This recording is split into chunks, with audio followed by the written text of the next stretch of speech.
Antes de nada, yo quería decir que el señor abuelo Xavier esta semana ha sido noticia en Marca, porque, bueno, ha habido una situación un poco triste sobre la que él tenía mucho conocimiento y en Radio Donosti intervino y me gustaría que abriera la sección contándonoslo, porque es una historia muy emotiva y yo creo que merece su homenaje.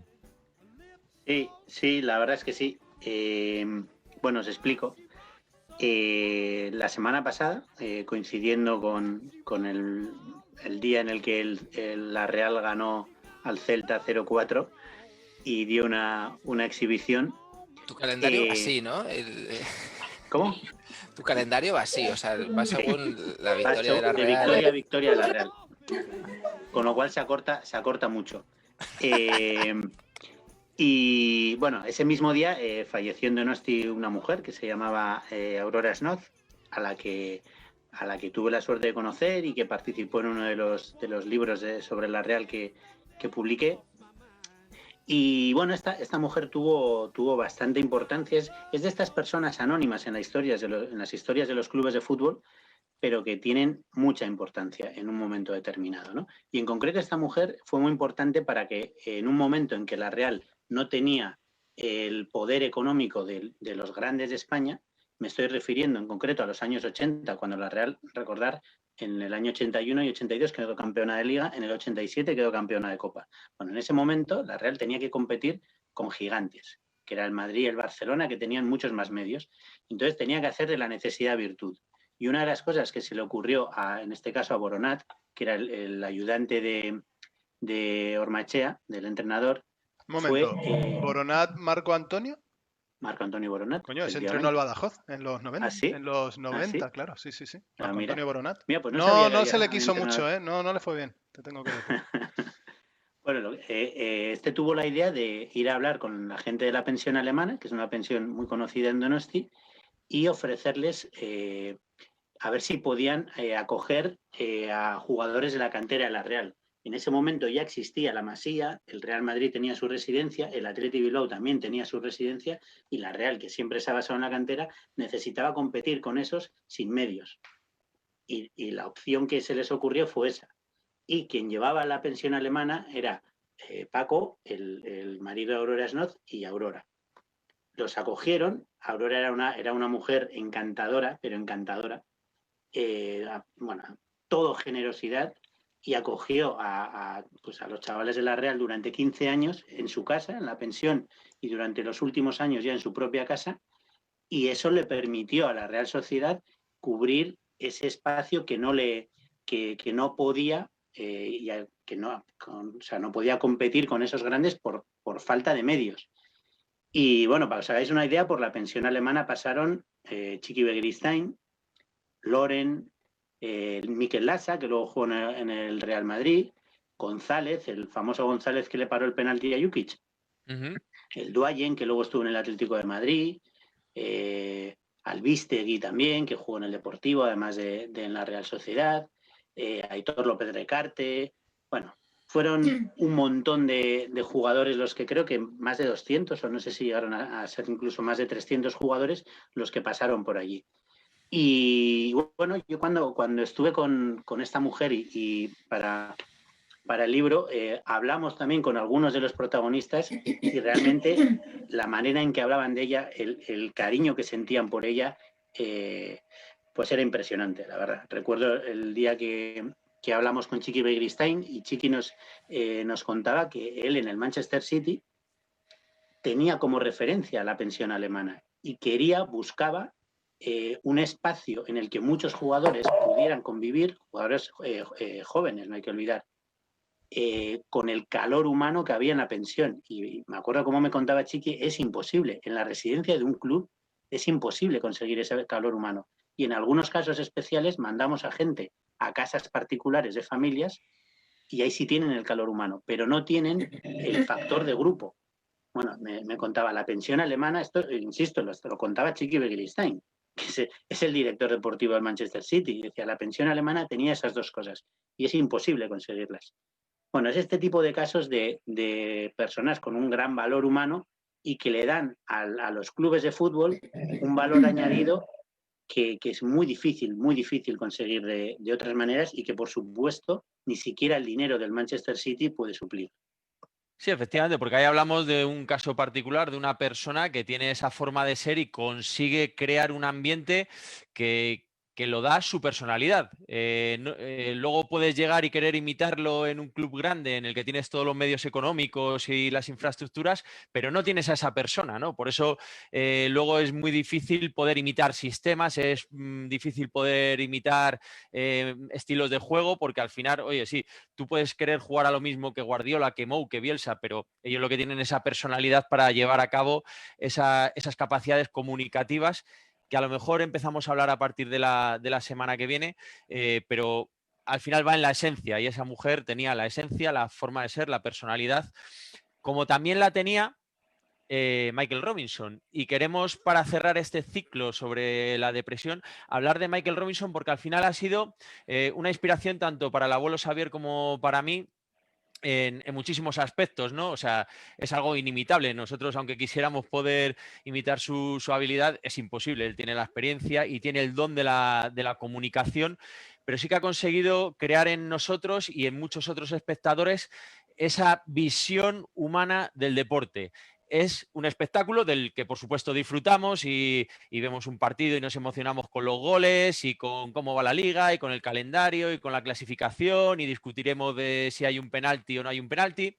Pero nosotros sabemos que detrás de todo ese espectáculo hay una enseñanza, hay unos valores y está todo lo que no vende del deporte, ¿no? O sea, nosotros no queremos vender una parte diferente del deporte. Al revés, queremos hablar de lo que no vende del deporte. Y Michael Robinson consiguió con sus programas exactamente eso, ¿no? Llevarnos a un plano en el que te vas a la trastienda, ¿no? Tú ves el escenario, pero detrás hay unos camerinos, estás ahí entre bambalinas, donde hay nervios, hay discusiones, hay gente que sufre nervios, hay gente...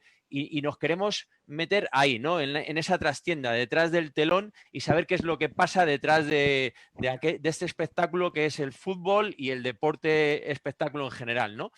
Y Michael Robinson le ha pasado una cosa que falleció hace poco y resulta que el último informe Robinson, él ya llevaba enfermo durante muchos años y sabía que podía pasar en cualquier momento, ha sido precisamente el de Michael Robinson, ¿no? Y eso es lo que nos viene a contar hoy también el abuelo Xavier, ¿no? Un poco cuál ha sido ese último informe Robinson en el que él mismo hablaba de sus propias depresiones, ¿no? Él habló de Roberenque, él habló de Andrés Iniesta, a personas como yo que hemos estado siempre vinculadas al mundo del deporte a mayor nivel o menor nivel, sin ser profesional, pero sí que dentro de tu categoría en el máximo nivel, y ves que hay algo mucho más allá de la técnica, de la táctica, de la estrategia, de la preparación física. Hay cosas que trascienden y que ayudan a alcanzar mayor rendimiento, pero sobre todo que ante todo hay algo más importante que los resultados. Y eso es lo que nos enseñó Michael Robinson con sus informes Robinson, con su programa Acento Robinson. Queremos recomendar, si podéis bajaros el podcast de Acento Robinson, hay un especial sobre la depresión, que seguro que después de los que hayáis podido escucharnos y os haya gustado esto que hemos hecho el abuelo Xavier y lo vais a disfrutar. Y también están los dos informes Robinson, que los encontraréis seguramente en YouTube, sobre Roberenque y sobre Andrés Iniesta. Y la verdad es que son muy, muy emotivos, enseñan mucho y explican mucho por qué de esta pasión que tenemos en Tándem Perfecto por hablar de estas historias. Pero me gustaría que el abuelo Xavier nos cuente un poco sobre este último capítulo del informe Robinson que habla sobre sus propias vivencias.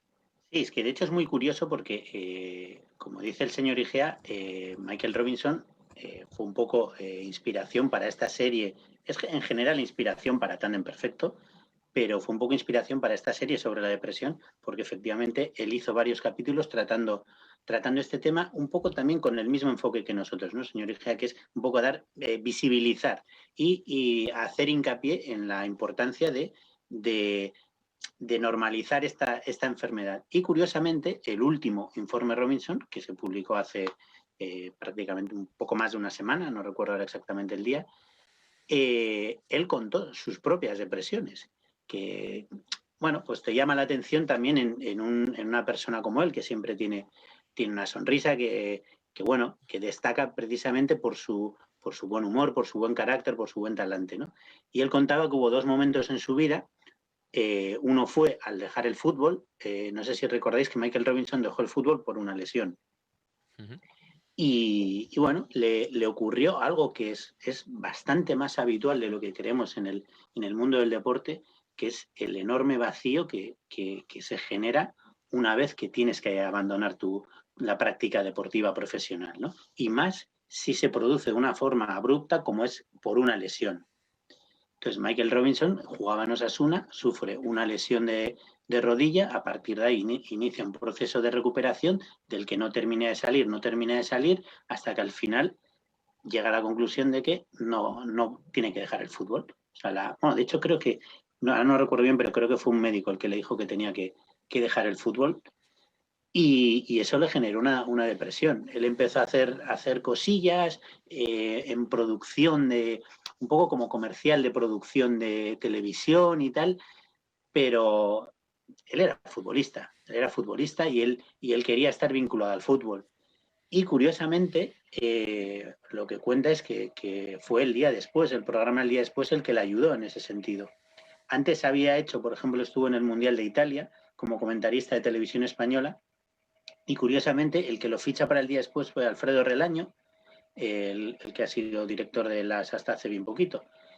Y Alfredo Relaño, Robinson se reúne con él para venderle creo que era un combate de boxeo, una cosa así como comercial, ¿no? Como estaba diciendo antes. Y Alfredo Relaño le ofrece sustituir a Jorge Valdano al frente del Día Después, que Jorge Valdano se había ido a entrenar al Tenerife, a quitarle un par de ligas al Madrid y le ofrece... Serán las que ganó la Real, no te digo. No, esas no eran.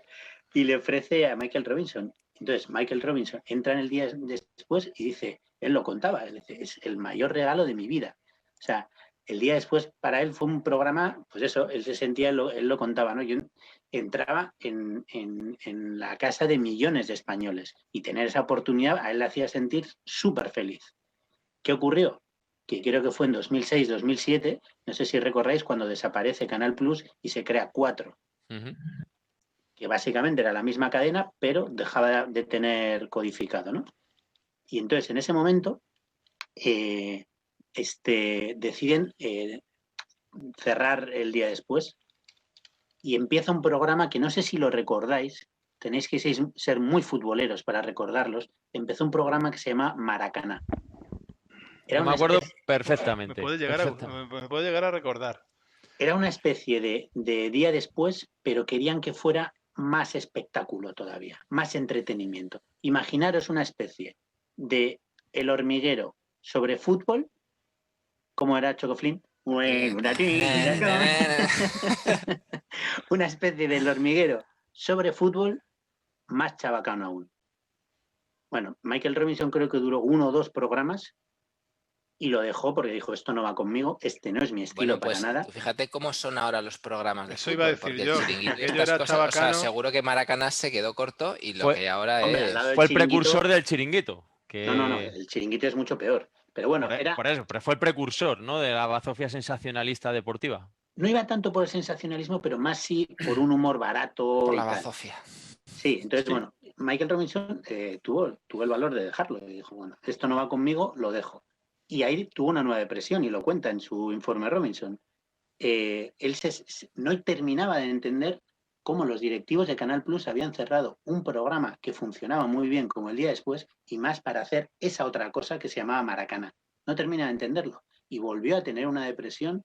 Cuenta un productor de Canal Plus un encuentro que estuvieron a las 3 de la mañana en un coche en la Gran Vía hablando del tema, Michael Robinson y él, y que estaba hundido literalmente porque habían cerrado El Día Después para hacer esa cosa que no le gustaba nada.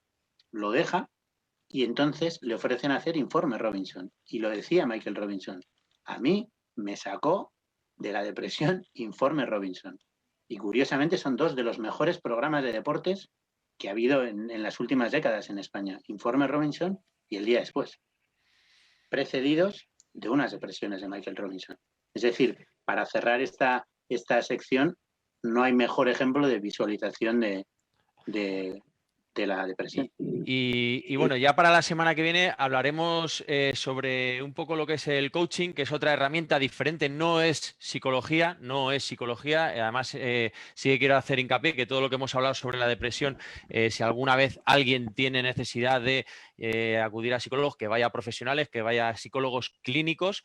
Y luego está el coaching, que son habilidades comunicativas que valen para distintos ámbitos y que sí que queremos hablar un poquito. Sí que voy a recomendar un libro que es Cuando el deporte te abandona, de Julio García Mera, que también habla sobre esa transición de ser deportista a qué hay después de cuando has estado durante 24 horas al día, 365 días al año viviendo el deporte durante 20 años de carrera, ese abismo que se te abre cuando terminas la práctica deportiva, que a muchos les lleva a esas depresiones, y en ese libro se habla muy bien del tema. Y ya os dejamos porque está ya esperándonos nuestro invitado, así que la semana que viene seguiremos hablando sobre coaching y sobre habilidades comunicativas en el mundo del deporte.